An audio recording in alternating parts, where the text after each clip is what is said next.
안녕하세요. 오늘 저널 미팅 발표를 맡게 된 석사과정 조은비입니다. 이번에 준비한 논문은 Resting State Alpha Activity in the Frontal and Occipital Lobes and Assessment of Cognitive Impairment in Depression Patients이고, 우울증 환자의 전두엽과 후두엽의 Resting State Alpha 활동을 통해 인지장애를 평가하는 연구를 수행하였습니다. 해당 논문은 2024년 8월에 Psychology Research and Behavior Management에 출판되었으며, 해당 저널은 Psychology Multidisciplinary 분야에서 임팩트 팩터 2.8로 상위 22%에 속하는 Q1급 저널입니다. 현재 새로 진행하게 될 연구가 MDD와 같은 정신질환자에 관련된 것이고, 제가 기존에 하던 연구가 기억력, 즉 인지와 관련된 연구였어서 두 연구와 모두 공통점이 있고, 또 발간된 지 2달밖에 되지 않았기 때문에 본 논문을 읽게 되었습니다. 인트로덕션에서는 전반적으로 MDD와 알파 파워에 대한 얘기를 다루고 있습니다. MDD는 인지적, 정서적, 그리고 신체적 증상이 결합된 정신질환인데, 그 중에서도 인지장애가 MDD 환자들의 기능적 결과에 큰 영향을 미칩니다. 기능적 결과는 일상생활에서 수행하는 활동의 능력으로 일상생활 수행 능력, 사회적 기능, 직업적 기능 등을 포함하고 있습니다. 많은 연구에 따르면 MDD는 알파의 파워가 대체로 정상인에 비해 낮으며, 특히 전두엽과 후두엽 쪽에서 그 특징이 두드러지게 나타난다는 사실이 밝혀졌습니다. 일부 연구들에 따르면 알파 파워는 뇌의 능동적 억제와 관련이 있고, 이 능동적 억제라는 것은 뇌가 능동적으로 불필요한 신경활동을 억제하는 등 신경 자원을 효율적으로 관리한다고 해석할 수 있기 때문에 인지기능과 관련이 있다는 결과를 보고하고 있습니다. 그러나 EEG와 인지의 관계에 대한 연구는 비교적 부족하고, 인지의 여러 가지 측면을 고려하지 않는 경우가 많습니다. 따라서 본 연구에서는 우울증 환자의 휴식 상태 동안의 알파 활동과 다양한 인지 측면을 평가하여 둘의 관계를 규명하고자 하였습니다. 베이징 안딩병원의 정신질환센터에서 다음과 같은 기준을 만족하는 44명의 MDD 환자가 모집되었습니다. 모든 환자들은 18에서 60세 사이이며 국제질병분류 10차 개정에 따라 MDD 진단을 받았습니다. 우울증 척도인 HAMD 점수가 14점 이상으로 경증 이상의 우울증을 앓고 있고, 조증 척도인 YMRS 점수가 6점 이하로 조증이 없는 환자들이었습니다.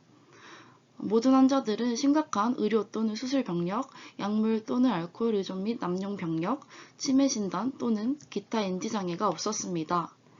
HAMD와 YMRS는 모두 주관적으로 답변하는 설문조사 기반의 방식입니다. 대조군은 48명을 모집하였는데 광고를 통해 모집하였다고 합니다. 본 연구에서는 기능평가와 인지평가를 진행하였습니다. 기능평가의 경우 두 가지 테스트가 진행되었는데, 글로벌 어세스먼트 펑셔닝인 GAF는 1에서 100점 사이의 점수를 평가하고, 점수가 높을수록 기능이 좋음을 뜻합니다. 펑셔닝 어세스먼트 쇼트 테스트인 FAST는 0에서 18점 사이의 점수로 평가하고, 점수가 높을수록 기능 장애가 심각함을 나타냅니다. 인지평가에서는 작업기억, 언어 유창성, 인지 처리 속도, 집중력의 4가지 항목을 측정하였습니다.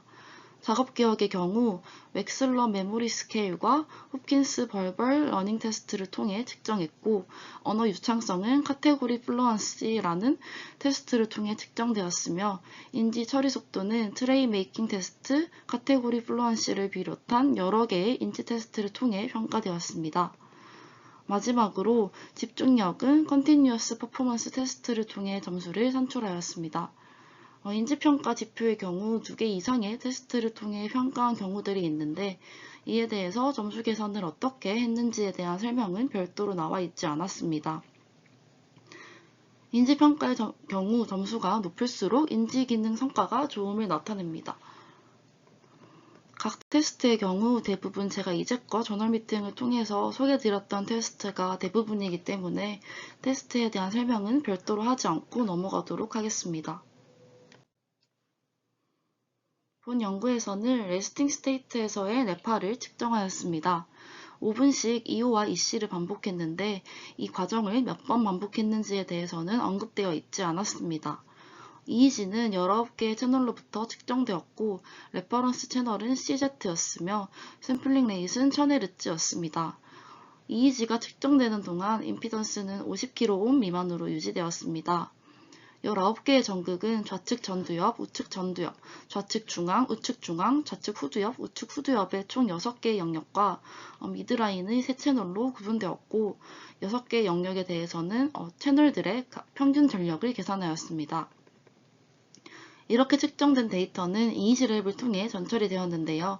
먼저 0.1에서 30Hz로 필터링 해준 후 눈으로 확인하여 안 좋은 채널들과 트라이얼을 제거하였습니다. 그 후 ICA를 통해 근육 움직임이나 눈 깜빡임 같은 큰 아티팩트를 제거하였습니다. 이후 제거된 채널들은 보관을 통해 데이터를 대체해 주었고 전체 데이터는 모든 전극의 평균을 이용해 재참조되었습니다. 결과를 말씀드리겠습니다. 피험자들의 임상적 및 사회인과학적 정보를 비교해 본 결과 흡연과 결혼에 대해서만 두 그룹 간 유의미한 차이가 있었습니다. 그리고 HC그룹의 경우 우울증 증상이 발현된 적이 없다는 것도 확인할 수 있습니다. 표에는 정리되어 있지 않지만 MDD그룹의 경우 평균 HAMD 점수는 22.45점이었습니다. 다음은 두 그룹의 기능 및 인지평가에 대한 결과입니다. 표에서 알 수 있듯 MDD그룹은 모든 측면에서 HC그룹에 비해 유의미하게 낮은 수행 능력을 보였습니다. 다음은 두 그룹의 인지와 알파 수준에 대한 결과입니다.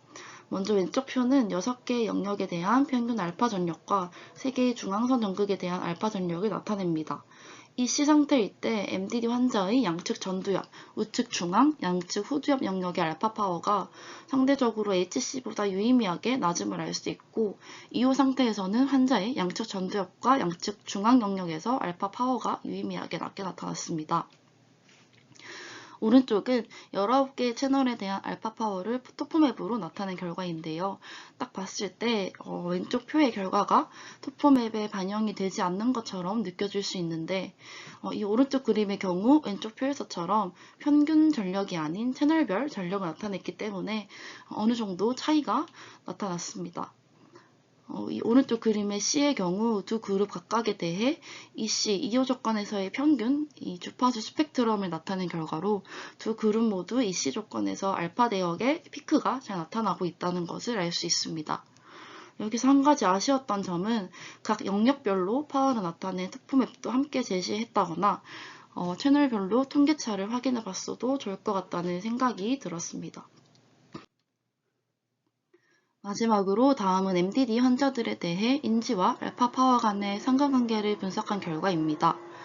EC 상태일 때 양측 후두엽에서 인지의 모든 지표들과 유의미한 양의 상관관계가 있었고 양측 전두엽의 경우 공통적으로 언어 유창성과 정보 처리 속도에서 유의미한 양의 상관관계가 있었습니다. 오른쪽 전두엽은 집중력과도 유의미한 관계를 보였습니다. 중앙 영역의 경우 오른쪽에서만 정보 처리 속도에서 유의미한 양의 상관관계가 있었습니다.